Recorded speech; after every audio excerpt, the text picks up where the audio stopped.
Donc on a tous les piquets. 1, 2, cette rangée-là. Comment lutter contre le ver de la grappe dans le vignoble? Ce matin, à Colmar, une quarantaine de viticulteurs ont mis en place des diffuseurs de phéromones, une méthode biologique appelée confusion sexuelle. En fait, on va créer un nuage de phéromones et on va imiter en fait les phéromones que les papillons femelles émettent. De ce fait-là, le papillon mâle qui lui se guide justement par rapport à ces odeurs-là est dans un brouillard d'odeurs et n'arrive effectivement plus à retrouver le papillon femelle.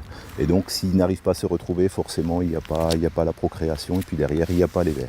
Sur chaque diffuseur, il y a 2 diffuseurs, en fait, un pour chaque papillon qui sont donc le démis et la cochylisse. Et en fait, à l'intérieur, il y a ces microporeux et à l'intérieur, il y a la molécule qui diffuse tout au long de l'année. Cette méthode est pratiquée depuis une vingtaine d'années, mais c'est une première sur ce site de 52 hectares. Plus coûteuse que les insecticides, la technique de lutte par confusion sexuelle s'avère plus efficace. Pour Philippe Bunner, viticulteur à l'origine du projet, cette technique est aussi moins contraignante. Les insecticides, il faut les placer au bon moment.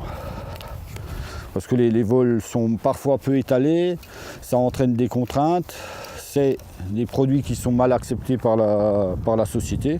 C'est des produits plus dangereux, bien sûr, que ça. Et donc, c'est pas dérangeant du tout de passer à un autre système.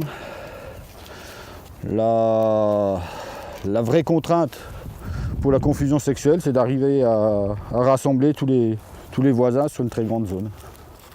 En Alsace, 1000 hectares de vignes sont traités par confusion sexuelle.